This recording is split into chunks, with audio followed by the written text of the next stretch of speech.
Hey guys, welcome to my shop. Thanks for stopping by again. For the third day in a row, we're taking a look at some of my clamps. These clamps are the worst. Never buy them. This is what's wrong with them. These were the first ever woodworking clamps that I bought when I was getting started in the hobby like 25 years ago. I bought them at a 50% off sale at a store here, which really suited my limited funds at the time. I bought these at Canadian Tire, but this is not just a Canadian thing. A quick Google search tells me that there are plenty of F clamps out there like this from other manufacturers that are missing the quick release plates. This is what I mean by quick release plates. I don't know, I think I've heard them called clutch plates also. These are what stop the bar from moving. When you pinch them, you can just slide it along or you can just push them up. And yeah, the problem is that they slip. It's maddening. You're trying to clamp something together and you know how it is that you need like three hands to do something, and you put these in position and you're moving it and then they just start sliding. It's like, yeah, once you get them started, they clamp fine, but just the way they just slip like that just drives me nuts. These are literally the last clamps in my shop that I reach for. I happen to have 4 of them. I bought 4 back then because they were cheap, they were on sale. I have them way back here in the corner of my shop, just out of the way.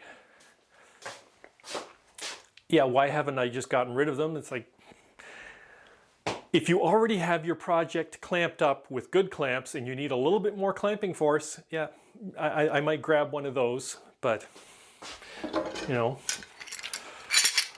they need a pad because this will mar your piece. It's not really parallel. You only have this little area that's applying force at the other end. They're just really not the best.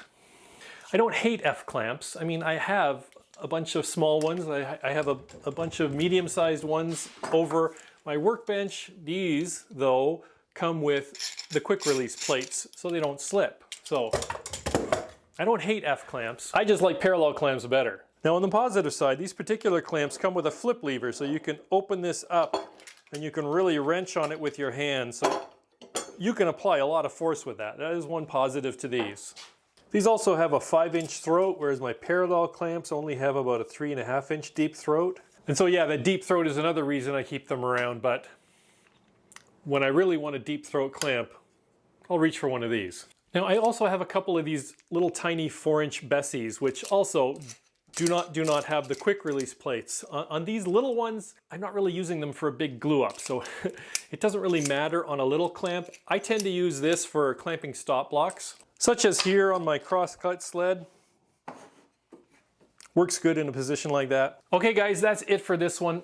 Don't buy junky clamps. If you have any questions about things I talked about or any of the stuff you see on the wall in my shop, drop a question down below and I try to answer as many as I can. If you think I'm completely out to lunch, we'll fight it out in the comments. See you on the next one.